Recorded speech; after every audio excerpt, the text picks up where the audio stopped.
नमस्कार, मैं हूं आपके साथ ज्योति कनौजिया। आइए रुक करते हैं तमाम बड़ी खबरों की ओर। सूक्ष्म लघु एवं मझोले उद्यम मंत्रालय MSME ने महिला उद्यमिता को बढ़ावा देने के लिए अंतर्राष्ट्रीय महिला दिवस से पहले सोमवार को समर्थ अभियान शुरू किया है। केंद्रीय MSME मंत्री नारायण राणे ने कहा, MSME क्षेत्र महिलाओं के लिए ढेर सारे अवसर प्रदान करता है। अभियान महिलाओं को स्वरोजगार के मौके प्रदान कर उन्हें आत्मनिर्भर और स्वतंत्र बनाने में मदद करेगा। जेलेंस्की ने कहा कि मैं मैदान छोड़ने वाला नहीं हूं। हम हमेशा से ही कहते रहे हैं कि सोमवार का दिन बहुत कठिन होता है। हमारे देश में जंग चल रही है, इसलिए हमारे लिए हर दिन अब सोमवार है। उन्होंने कहा कि मैं यहाँ कीव में बरकोवा गली में मौजूद हूँ।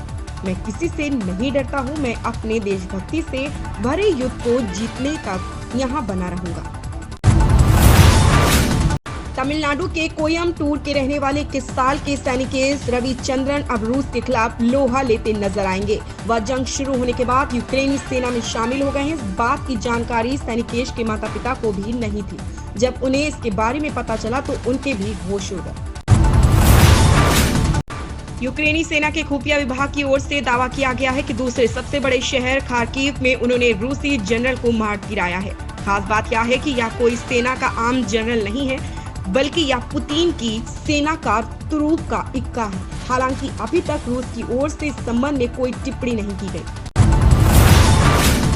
युद्धरत रूस व यूक्रेन से बार बार आग्रह के बाद भी पूर्वी यूक्रेन के सूमी शहर में फंसे भारतीय विद्यार्थियों की निकासी के लिए सुरक्षित गलियार नहीं मिल पा रहा। इस पर चिंता जताते हुए भारत ने संयुक्त राष्ट्र सुरक्षा परिषद को सूचित किया है। भारत में बीते 24 घंटे में कोरोना के 3,993 नए केस सामने आए हैं। इस अवधि में 108 लोगों ने महामारी की चपेट में आने से दम तोड़ा। देश में अभी सक्रिय केस 49,948 हैं। बीते 24 घंटे में ये 4,170 घटे हैं। 8,055 लोग और स्वस्थ हो चुके हैं। चुनावी रण के अंतिम दौर पर पूर्वांचल के 9 जिलों की 54 सीटों पर हुई जंग में अधिकतर भाजपा और सपा के बीच से ही सीधी टक्कर रही, जबकि कई सीटों पर बसपा और कांग्रेस के उम्मीदवारों ने भी जोर दिखाया है और प्रतिद्वंदी के सामने कड़ी चुनौती देते हुए दिखे हैं। कुछ सीटों पर बसपा और कांग्रेस के प्रत्याशी की मजबूत मौजूदगी के चलते त्रिकोणीय लड़ाई भी हुई है। अभिनेता दिलीप को कुछ दिनों पहले ही केरल हाई कोर्ट द्वारा अग्रिम जमानत मिली थी, जिसके बाद ही अभिनेता ने कोर्ट में याचिका दायर की थी, जिसमें उन्होंने अपने खिलाफ दायर FIR को रद्द कराने की मांग की थी।